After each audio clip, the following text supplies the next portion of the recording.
G'day guys, and once again, we're back chatting about coronavirus in Australia. You know, shit's getting serious because I got my Rambo bandana on, so...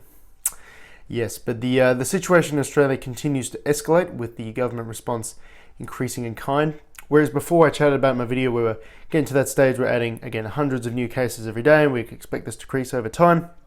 This has been an accurate predicament. Well, it is a predicament, I should say, but it was also an accurate prediction because, as is with yesterday, we added 200 new cases. Well, today we've added close to 500. So again, having a look at that graph, which we checked out yesterday, it is an exponential.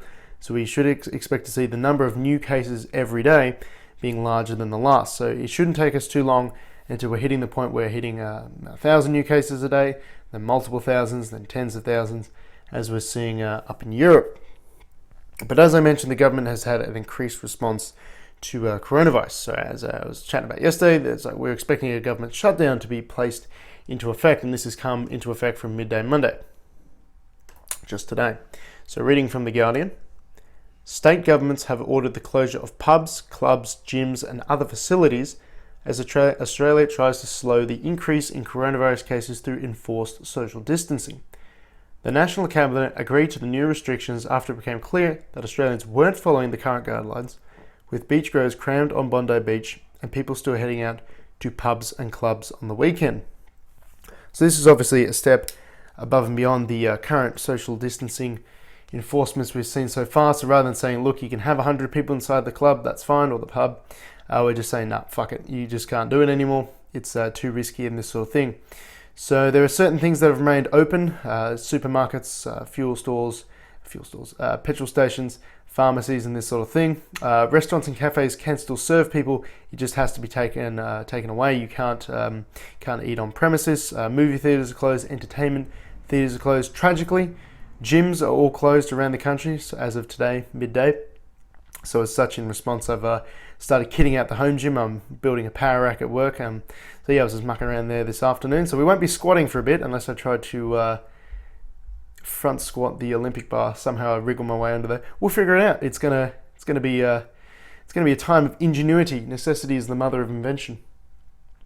But yes, obviously the draconian response is a rise to the increasing number of cases now.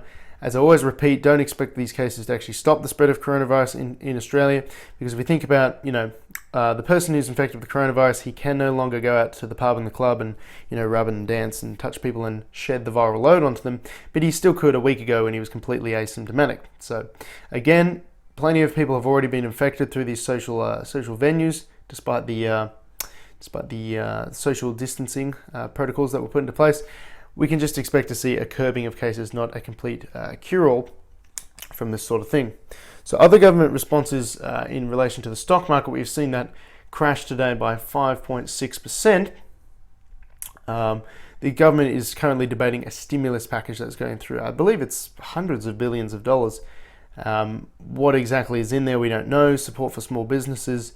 I know the New Start, which is essentially welfare for the unemployed, is being doubled by another $550 every fortnight. Again, I do have sympathy for these people on New Start, because what I've heard is that most of the money that is given out on New Start, on welfare, is immediately pumped back into the economy. So these aren't a strata of society with a whole lot of savings, and then suddenly we're coming up to an event where it's helpful if you have savings, because you need to obviously save your money, not go out and buy stuff, prep up and stock up and this sort of thing.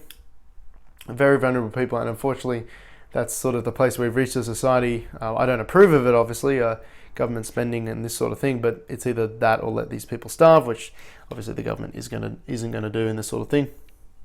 The last national sport of Australia, the NRL, the National Rugby League, has closed. There have been states sort of closing borders, so Queensland has shut up its borders between states. Other states have done the same thing.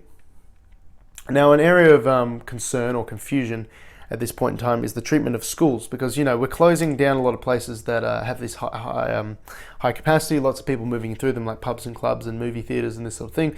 Why aren't the schools shut down? Essentially, it depends on the state at the moment. I believe the ACT has shut down all its schools. Victoria will be shutting all its schools tomorrow. But in my state, New South Wales, as in a few others, it's voluntary. You can send your kids to school if you want, but it is advised that you keep them home. Now, the reason why I've heard that there isn't like a complete school shutdown nationwide is because a lot of healthcare workers, have children. Those children go to school, and if those children come home, well, the healthcare worker presumably needs to look after the children. They're just going to let them fend for themselves, and these people will be unable to go out and help combat the spread of the disease, manage it, and what we're seeing. So that's the argument being put forward by the government for why there hasn't been a full school closure, despite the fact that you're again cramming all these people together into rooms, lots of people moving around, potential shedding viral loads. Despite the fact that we've already seen a teacher-to-student transmission, many cases reported at schools and this sort of thing. The reason why we're saying, look, we're not shutting down the schools is because there's a lot of healthcare workers, or indeed other people in general. Like a lot of people still need to go to work. Obviously, if you're working hospitality right now, you're kind of fucked. You can't. Good luck finding any work when the pubs and clubs are all closed. It is a shame to be you guys. I hope you have some savings. But yeah, if you're working another job, if you're like me, you're working manufacturing, well, you're going to be gone from the house from say 6 till 3:30. You don't have time to take care of the kid that's obviously awake during those times. So it's handy if they go to school. It's basically almost using them as a glorified babysitter at this point. But again, this is a situation people have been forced into. I haven't heard anything in the pipework about tax cuts, which is to be expected because obviously the government needs to spend a lot of money right now. But maybe people wouldn't be so worried about spending or saving, I should say, and having enough food stocked up and this sort of thing if the government didn't run around taking so much of people's income. But that's neither here nor there, I suppose. So as I predicted yesterday, Australia is moving into a more infectious caseload. The number of new cases every day is larger. So it was before yesterday we saw 200 new cases. Now we're seeing 500. Presumably we'll see the same number, if not larger, tomorrow. By the end of the week, we'll be easily hitting over 1,000 new cases every day. In response, we can expect to see more draconian measures put into place, more stimulus packages put through to attempt to help local businesses, people who are vulnerable, like the people on New Start and this sort of thing. Additional workplaces will be shut down. We can expect retail probably to be shut down because again, there's lots of people moving through and touching stuff and this sort of thing. Gyms are closed, which is terrible. So that's no excuse though. You should, the floor is free. Go look up Arnold Schwarzenegger. He was putting up some stuff on Facebook and all this sort of thing. So yeah, there's no excuse not to work out despite the worsening situation. There is less of an excuse to eat unhealthily because you can't go out and eat unhealthily as easily anymore. So yeah, stock up on your green split peas and your lentils and eat a lot of them and do enough push-ups to put the prison inmates to shame. Take care and have a good one.